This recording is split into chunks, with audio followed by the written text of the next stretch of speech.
بسم اللہ الرحمن الرحیم۔ الصلاۃ والسلام علی خاتم النبیین صلی اللہ علیہ وآلہ وسلم۔ ایک دفعہ حضرت بہلول رحمۃ اللہ علیہ بچوں کے ساتھ کھیل رہے تھے کہ خلیفہ ہارون الرشید کے ایک وزیر کا گزر ادھر سے ہوا۔ اس نے جب بچوں کے ساتھ حضرت بہلول کو کھیلتے ہوئے دیکھا تو اس کے قریب آیا اور آ کر کہنے لگا کہ اے دیوانے بہلول، آپ خلیفہ ہارون الرشید کے رشتہ دار ہیں، یہ سب لوگ جانتے ہیں، اور آپ کیسی حرکتیں کرتے ہیں جس سے خلیفے کا مقام و مرتبہ بھی خراب ہوتا ہے، تو آپ نے کیوں یہ جنونیت اپنا رکھی ہے؟ حضرت بہلول رحمۃ اللہ علیہ نے بڑے تحمل کے ساتھ اس کو اپنے پاس بٹھا لیا اور خود بھی بیٹھ گئے اور اس سے مخاطب ہو کر کہنے لگے کہ ایک بادشاہ کے وزیر کے دل میں ذوق الہی پیدا ہوا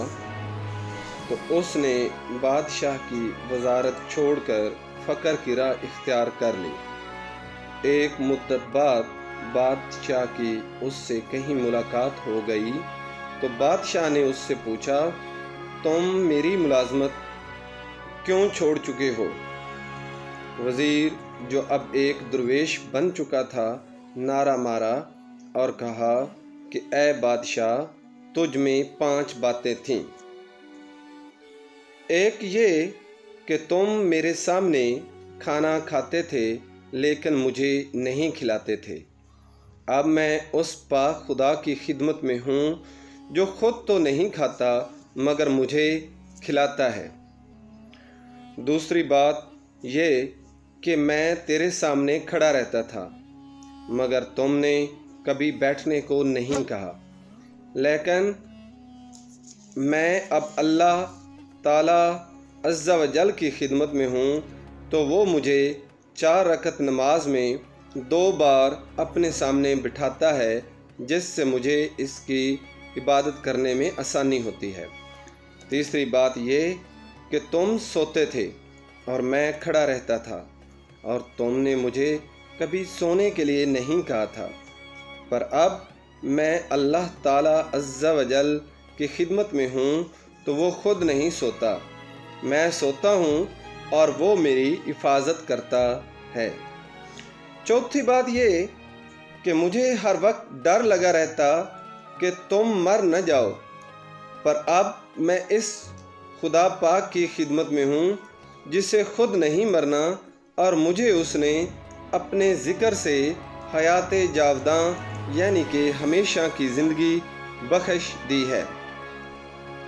اور 5ویں بات یہ کہ میں ہر وقت ڈرا رہتا تھا کہ مجھ سے کوئی غلطی ہو گئی تو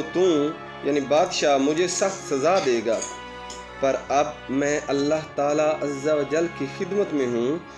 تو اگر مجھ سے کوئی غلطی ہو جائے تو میں توبہ و استغفار کرتا ہوں اور وہ رحیم اللہ تعالی عز و جل مجھے معاف کر دیتا ہے۔ اس لیے اللہ عز و جل کے بن کر رہیں تو اللہ